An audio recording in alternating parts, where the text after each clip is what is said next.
Hi guys, welcome the Pakistani husband and wife reaction में। उम्मीद करता हूँ आप सब खैरियत से होंगे, जाओगे, खुश होंगे, आबाद होंगे।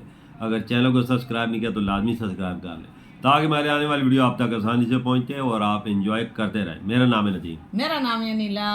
आपको पता है ना बांग्लादेश के हालात क्या बने हुए? बिल्कुल जी, बहुत खराब सिचुएशन बहुत खराब है, बहुत ज्यादा खराब है। और पंगा ले लिया उन्होंने इंडिया से। बिल्कुल। हाँ, फिर पंगा जो इंडिया से लेता है वो तो तबाह बर्बाद ही हो जाता है। ये तो पता, हमारा हाल देखा है ना। बिल्कुल ऐसे ही बांग्लादेश ने लिया हुआ है। अच्छा, हाँ, वीडियो आइए, वॉच करते हैं तभी पता चलेगा क्या हालात है तो क्या हालात नहीं। काउंटडाउन करते हैं 1 2 3 स्टार्ट। पीएम मोदी के साथ भारत के सम्मेलन में पहुंचे। इस सम्मेलन में कौन सा बवाल मचा है, जानेंगे आगे। बांग्लादेश भारत से क्यों मांग रहा है पैसे? पहले ही ले चुका है $8 बिलियन अकड़ निकालने के लिए। बांग्लादेश को बिजली के बाद कॉटन और डीजल सप्लाई भी बंद करने का प्लान तैयार कर रहा है। मिलने लगे हैं गंभीर संकेत। उधर यूनाइटेड नेशन ने भी बांग्लादेश को लेकर सबसे ताजा रिपोर्ट जारी कर दिया है। सब कुछ जानेंगे विस्तार से, लेकिन आगे बढ़ने से पहले आप सभी के लाइक और कमेंट में जय श्री राम लिखे और चैनल को सब्सक्राइब जरूर करें। यह आप सभी लोगों का छोटा सा चैनल है जिसे आप लोगों को सब्सक्राइब कर लेना है। तो किसी को उम्मीद नहीं थी कि बांग्लादेश भारत के आगे इतनी जल्दी घुटने टेक देगा। भारत से $8 बिलियन लेने के बावजूद भी बांग्लादेश भारत से $2 बिलियन क्यों मांग रहा है, इसके बारे में आगे जानेंगे। इसके बाद आप जानकर चौंक जाएंगे कि भारत बांग्लादेश को बिजली के अलावा डीजल और कॉटन सप्लाई बंद करने पर क्यों विचार कर सकता है। अगर भारत ने कॉटन सप्लाई बंद कर दिया तो फिर बांग्लादेश का टेक्सटाइल एक्सपोर्ट बर्बाद हो जाएगा। लेकिन सबसे पहले आइए जान लेते हैं कि पहली बार बांग्लादेश के नए प्रधानमंत्री अचानक मोदी के साथ भारत के किस सम्मेलन में पहुंच गए हैं। प्रधानमंत्री नरेंद्र मोदी ने 17 अगस्त को तीसरी ग्लोबल साउथ समिट की मेजबानी की, जिसमें बांग्लादेश के अंतरिम प्रधानमंत्री मोहम्मद यूनुस भी शामिल हुए। यह कार्यक्रम वर्चुअली ऑर्गेनाइज की गई थी। इससे पहले दोनों नेताओं के बीच फोन पर बातचीत भी हुई थी। बांग्लादेश में सत्ता परिणय के बाद यह पहली बार है जब दोनों देश के नेता एक साथ किसी मंच पर आए हैं। भारत ने G20 की अध्यक्षता मिलने के बाद विकासशील देशों की आवाज को मजबूत करने के लिए ग्लोबल साउथ समिट की शुरुआत की थी। इस तीसरी वर्चुअल शिखर बैठक में 100 से अधिक देशों के प्रमुख भाग ले रहे हैं। यह चीन के लिए करारा जवाब है, क्योंकि ग्लोबल साउथ को लीड करने में भारत चीन से काफी आगे निकल चुका है। अब जान लेते हैं कि आखिर बांग्लादेश भारत से पैसे क्यों मांग रहा है।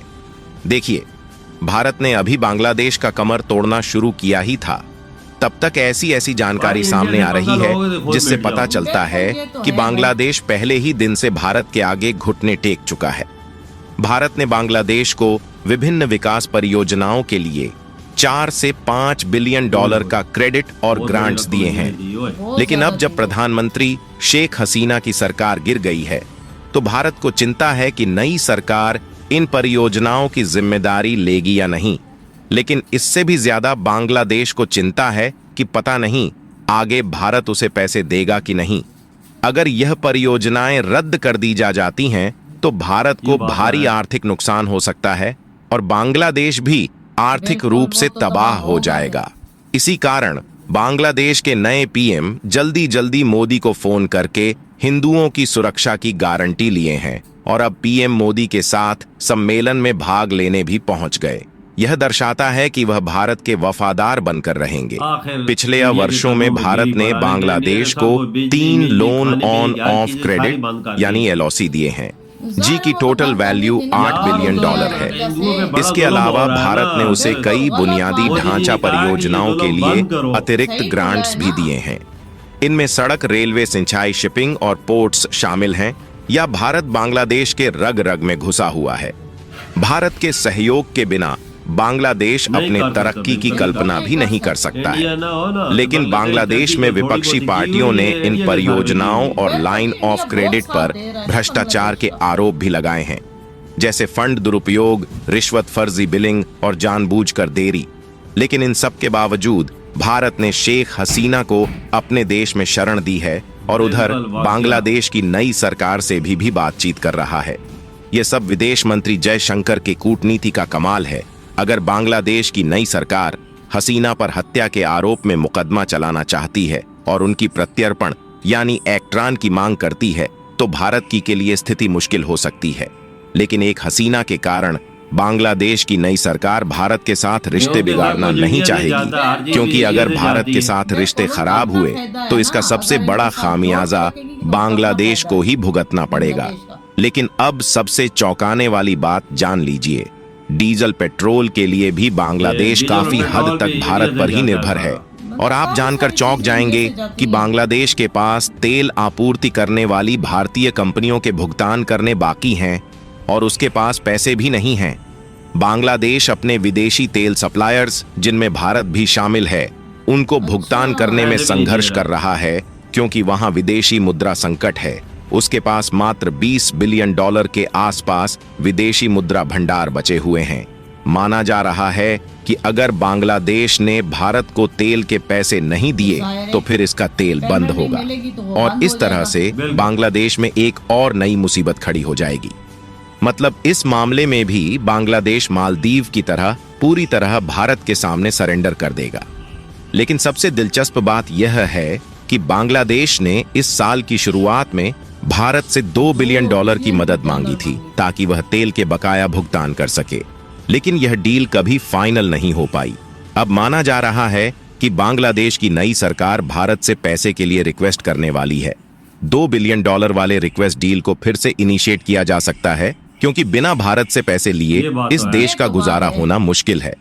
दोस्तों, वीडियो में आगे बढ़ने से पहले अगर आप एक सच्चे देशभक्त हैं, आप अपने देश भारत से सच्चा प्यार करते हैं, तो कमेंट सेक्शन में जय हिंद, जय भारत, वंदे मातरम अवश्य लिखें और साथ ही चैनल को सब्सक्राइब करने के बाद वीडियो को एक लाइक देखिए। इस समय बांग्लादेश को सबसे ज्यादा डर यह है कि कहीं भारत उसका बिजली ना काट दे, क्योंकि वह बिजली बिल का भुगतान कर नहीं पा रहा है। भारत में एक पावर प्लांट है जो पूरी बिजली बांग्लादेश को निर्यात करने के लिए अनुबंधित है। इसका संचालन अडानी ग्रुप करता है और वित्त वर्ष 2023-24 में इसने तकरीबन 12,000 मिलियन यूनिट बिजली बांग्लादेश को निर्यात की है, जिसकी कीमत $1 बिलियन है।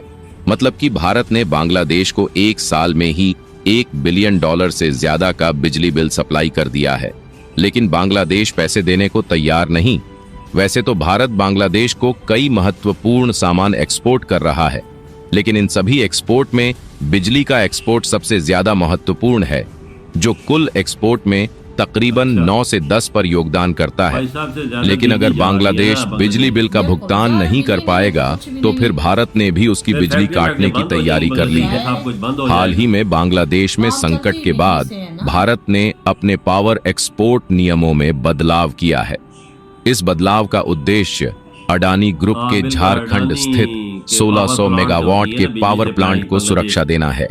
अब इस प्लांट को भारत में भी बिजली बेचने की अनुमति मिल गई है। पहले इस प्लांट को सिर्फ विदेशों में ही बिजली बेचने की अनुमति थी। यह बदलाव 12 अगस्त को हुआ, यानी कि भारत ने बांग्लादेश को झटका देने के लिए अब एक्सपोर्ट नियम बदलना शुरू कर दिया है।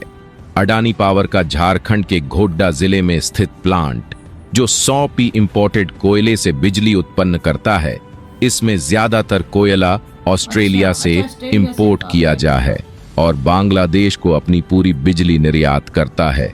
अब जरा ध्यान से सुनिए कि भारत बांग्लादेश को कैसे कंट्रोल करता है। पिछले वित्तीय वर्ष में भारत से बांग्लादेश को डीजल का निर्यात लगभग $830 मिलियन और कपास का निर्यात तकरीबन $585 मिलियन था, जो कुल निर्यात का सा पप्र और पाई 3 अप्र था। इस तरह से बांग्लादेश पूरी तरह से भारत के कंट्रोल में है।